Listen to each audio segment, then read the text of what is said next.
Hey everyone, welcome back. We're diving deep into game development today, but with a bit of a twist. The twist. Yeah, this idea that making games with heart and passion, that idealistic approach, is actually like a secret weapon for making game players really love. Okay, I'm intrigued. Well, we've got Sven Vincke, Oh, wow, the Larian Studios CEO. the one and only.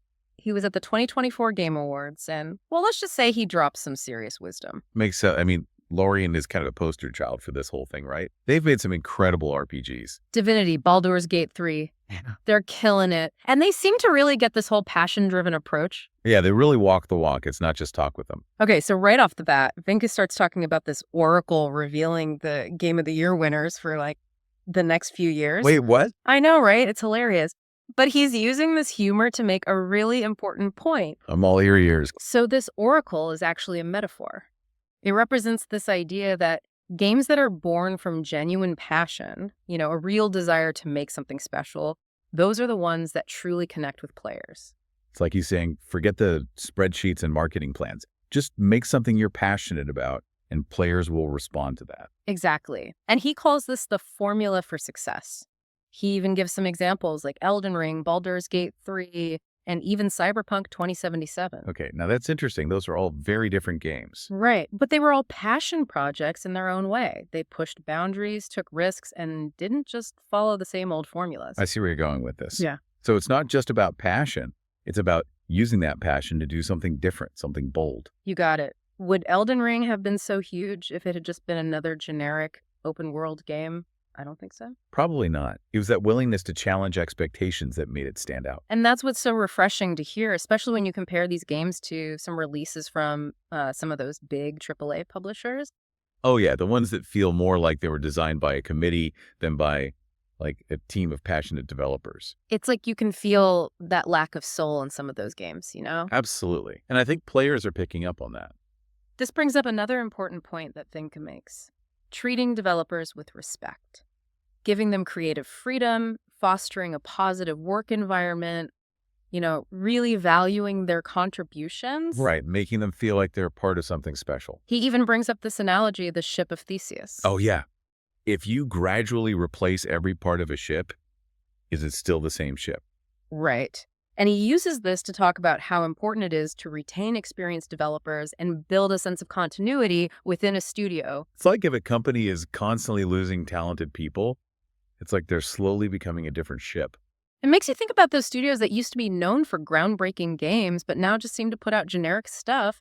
Maybe they've lost too many of the people who gave them that special spark. It's sad, but it happens all the time. There was this one word that really stuck with me, cozy.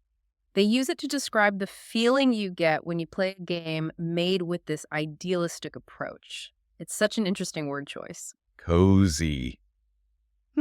Yeah, I get that. It's like that feeling of warmth and comfort you get from something that was made with love, Yeah, exactly. It's like stepping into a familiar, welcoming space. And that feeling is so different from playing games that are just designed to get you to spend money, Those microtransactions and loot boxes. It's like a constant reminder that you're being monetized, and it just kills the vibe. I think players are getting tired of that. I know I am. Okay, so let's talk about indie games. Both Vincke and Young Ye point to them as evidence that this whole idealistic approach is actually working.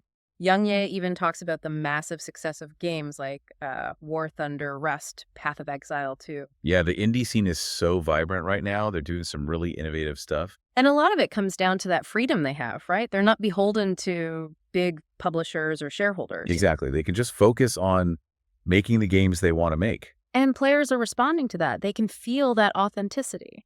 And that brings us back to Larian. Divinity, Original Sin, Baldur's Gate 3. They're proving that this approach can lead to massive success. Yeah, and their commitment to early access is a great example of how they involve players in the process. It's like they're saying, hey, let's build this together. And it's clearly working. They're not afraid to show their work in progress, get feedback, and make changes based on what players are saying. It's a testament to their belief in collaboration and their respect for their community. It really is. You get the sense that they genuinely care about making the best possible games for their players. And that's something you don't see every day in this industry. I think that's what makes their success so inspiring. They're not just making games, they're building a community. Yeah. And that's a powerful thing. So do you think this whole approach is scalable, though? Can a massive studio with tons of shareholder pressure really operate this way? That's a good question. I'm not sure. It seems easier for smaller, independent teams. But maybe it's about finding a balance, about injecting that spirit of passion and creativity into even the biggest studios. It's almost like those big studios would need these like internal champions for these values, you know? I like that. People who are willing to fight for the creative integrity of the projects and remind everyone why they got into this in the first place. Yeah, to bring back that love for games. I get this sense that this whole thing is about something bigger than just making great games. Bigger how? It's like they're talking about reclaiming the soul of game development, pushing back against the cynicism and exploitation, and rediscovering that pure joy of creation. I love that. It's about remembering why we fell in love with this medium in the first place. Exactly. You know, it's funny, when we talk about cozy games, Yeah. we usually think of like, I don't know, life sims Yeah.